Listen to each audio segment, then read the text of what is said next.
आखिर क्यों अपने ही नौकर के आगे झुक गया शहर का अरबपति खानदान? आखिर कैसे घर के नौकरों तक से गाली खाने वाला एक गरीब फटीचर बन गया उसी घर का दामाद? और आखिर ऐसा क्या हुआ कि एक बैंक में चाय पिलाने वाला आदमी बन गया शहर की सबसे खूबसूरत और करोड़पति लड़की का पति? आइए सुनते हैं हिंदुस्तान की सबसे ज्यादा पसंद की जाने वाली कहानी सीक्रेट अमीरजादा पॉकेट FM पर, वो भी बिल्कुल फ्री।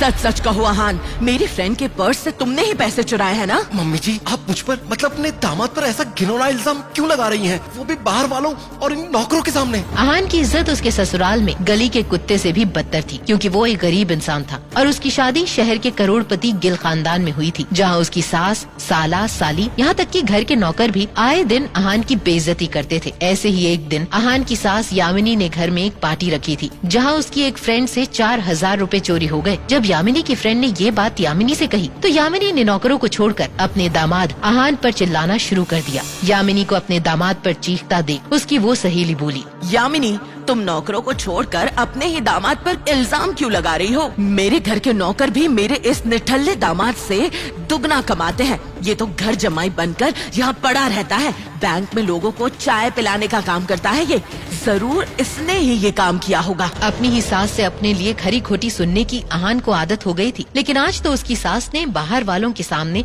आहान पर चोरी का इल्जाम लगाया था। इसीलिए बेचारे आहान के आंसू छलक पड़े, लेकिन वो नहीं जानता था कि ये तो बस शुरुआत थी। उसकी सास यही नहीं रुकने वाली थी। उसे रोता देख वो और जोर से चिल्लाकर आहान से बोली, देखो कैसे रोने का नाटक कर रहा है। ये ऐसे नहीं मानेगा। हमारे गिल खानदान की इसने नाक कटा के रख दी है। मैं अभी पुलिस को फोन करती हूँ, वही सच का पता करेगी। और आहान की सास यामिनी ने अपने ही दामाद के लिए पुलिस को बुला लिया। पुलिस कॉलर पकड़कर उसे पुलिस थाने ले गई और लॉकअप में बंद कर दिया। आहान चीख चीख कर पुलिस वालों से माफी मांगने लगा। मुझे छोड़ दीजिए इंस्पेक्टर, मैंने कुछ भी नहीं किया। मुझे जाने दीजिए, मुझे बहुत जरूरी काम से जाना है। बाहर इतना शोर सुनकर अंदर ऑफिस से SP सिन्हा चिल्लाए, कौन बदतमीज चिल्ला रहा है? इसे चुप कराओ तुरंत। इतना कहकर वो ऑफिस से बाहर आए और उन्होंने देखा कि 2 हवलदार आहान को डंडे से पीट रहे हैं। और जब SP सिन्हा ने आहान की शक्ल देखी तो उनकी सांसें रुक गईं। ठहरो, ये क्या कर रहे हो तुम? किसे पकड़ कर लाए हो यहाँ? सर, इस आदमी ने अपने ही ससुराल यानी कि शहर के करोड़पति गिल खानदान में 4000 की चोरी की है। तुम्हारा दिमाग सही है? ये इंसान शहर में जिस चीज पर हाथ रख दे वो चीज उनकी हो जाती है। और जिस करोड़पति गिल खानदान की तुम बात कर रहे हो, ये इंसान ऐसे 1000 गिल खानदान खरीद सकता है। अब इनसे माफी मांगो।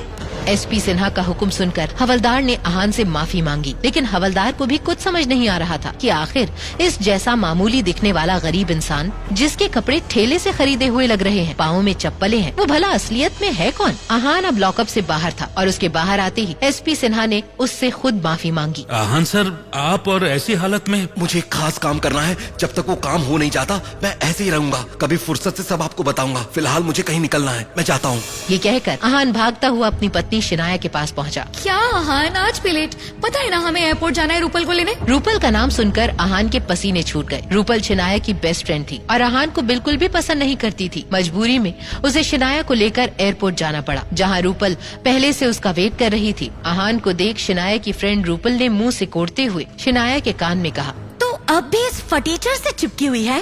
कुछ भी मत बोलो, वो जैसा भी है मेरा हस्बैंड है। मानो मैं उससे प्यार नहीं करती, लेकिन वो मेरी बहुत केयर करते हैं। इसके बाद रूपल ने कुछ नहीं कहा। थोड़ी ही देर में रूपल शिनाया और आहान को शहर की सबसे बड़ी होटल के एक प्राइवेट रूम में लेकर गई, जहां पर वो रुकी हुई थी, जहां उसके कुछ दोस्त भी थे। वो सभी शहर के नामचीन और अमीर बाप की औलाद थे।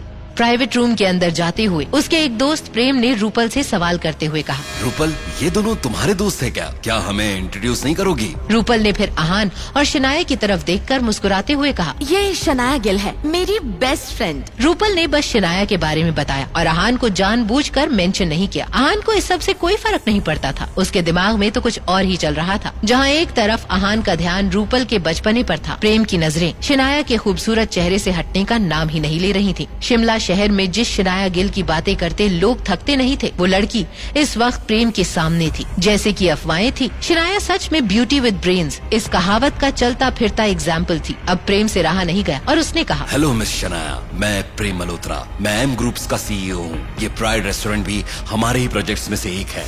शनाया ने जवाब में बस पोलाइट अंदाज में हेलो कह दिया। उसने अपने बाकी के दोस्तों को इंट्रोड्यूस करते हुए कहा, ये राज बेदी है, मेरा बेस्ट फ्रेंड। और हाँ, राज हमारे शिमला के मेयर का बेटा है। और ये मेरा दोस्त पारस अग्रवाल। आप सबने ज्वेलरी ब्रांड के बारे में सुना होगा, जिन्होंने अभी अभी शिमला में अपने 3 स्टोर्स ओपन किए हैं। वो तीनों स्टोर्स पारस के ही हैं। कुछ सोचने के बाद प्रेम ने आहान की तरफ इशारा करते हुए सवाल करते हुए कहा कि ये भैया कौन है? मैं आहान। आहान, क्या तुम्हें मिस शनाया के हस्बैंड हो? मैंने सुना है कि आप किसी बैंक पे काम करते हैं। वो तीनों मिलकर आहान की खिल्ली उड़ाने की कोशिश कर रहे थे। मैंने सुना है आपको बैंक में सिर्फ 12,000 रुपए मिलते हैं। इतने से आप अपना और शनाया का खर्च कैसे उठाते हैं? जरूर शनाया ही घर का खर्च उठाती होगी। और फिर सभी जोर जोर से हंसने लगे। शनाया का पेशेंस खत्म हो गया था। रूपल के ये दोस्त आहान को जानबूझकर टारगेट करने की कोशिश कर रहे थे। ये बात शनाया से छिपी नहीं थी और आहान सिर्फ अपनी बीवी के लिए ये सब चुपचाप सहन कर रहा था। मगर अब शनाया चुप नहीं रहने वाली थी। इससे पहले कि आहान प्रेम से कुछ कह पाता, शनाया ने जवाब में चिढ़कर कहा, इस सब से तुम्हारा क्या लेना देना? Mind your own business. अब उस प्राइवेट रूम का माहौल थोड़ा ऑकवर्ड हो गया था। रूपल थोड़ी ज्यादा ही इरिटेट हो गई थी, इसीलिए उसने अपने दिमाग को शांत करने के लिए बाहर जाना सही समझा। वो सीधा रूम से निकलकर वॉशरूम में गई और अपना चेहरा धोकर थोड़ी फ्रेश हो गई। बाहर आते ही उसने देखा कि दरवाजे के बाहर एक मोटा सा गंजा आदमी खड़ा था। उस आदमी से शराब की बहुत तेज बदबू आ रही थी। रूपल ने देखा कि उस मोटे आदमी का हाथ रूपल के चेहरे की तरफ बढ़ रहा था। डर के मारे एकदम से रूपल ने कुछ सोचा और अपने सामने खड़े उस गंजे से मोटे आदमी को लात मार दी। अगले ही पल वो गंजे और मोटे आदमी ने हाथ में पकड़ी हुई विस्की की बोतल रूपल की तरफ फेंक दी। रूपल इतनी घबराई हुई थी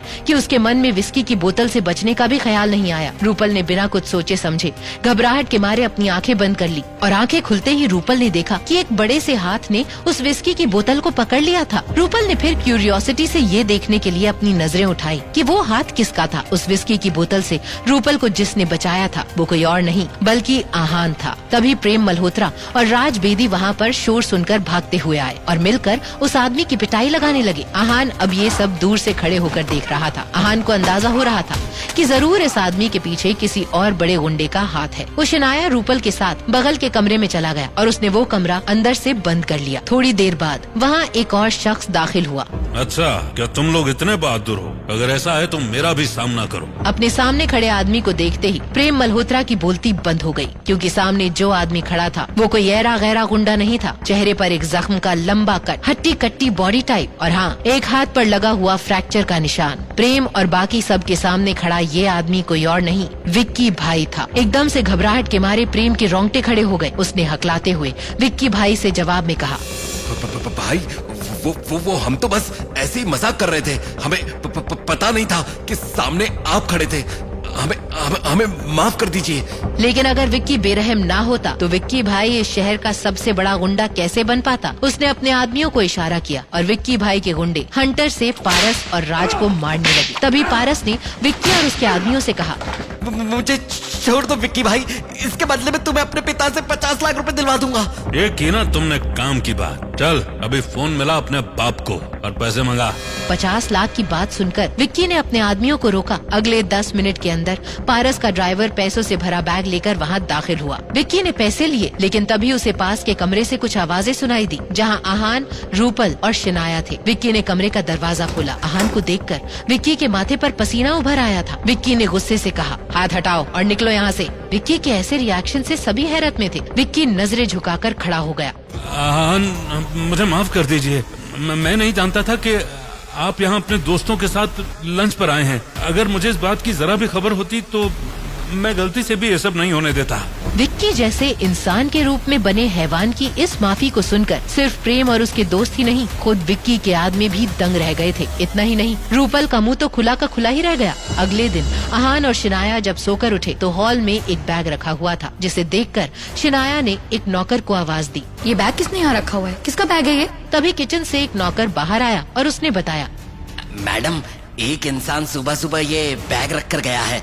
कह रहा था कि आहान सर को दे देना। शनाया ने जब वो बैग खोला तो उसमें वही 50 लाख रुपए थे जो विक्की को प्रेम के नौकर ने लाकर दिए थे। साथ में एक नोट भी था जिस पर लिखा था, सॉरी आहान भाई, मुझसे बहुत बड़ी गलती हो गई, मैंने आपका दूसरा काम कर दिया है। वो नोट पढ़कर शनाया को कुछ समझ नहीं आया कि आखिर आहान जैसे मामूली इंसान को विक्की जैसा बड़ा गुंडा सॉरी क्यों बोल रहा था और वो किस दूसरे काम की बात कर रहा था।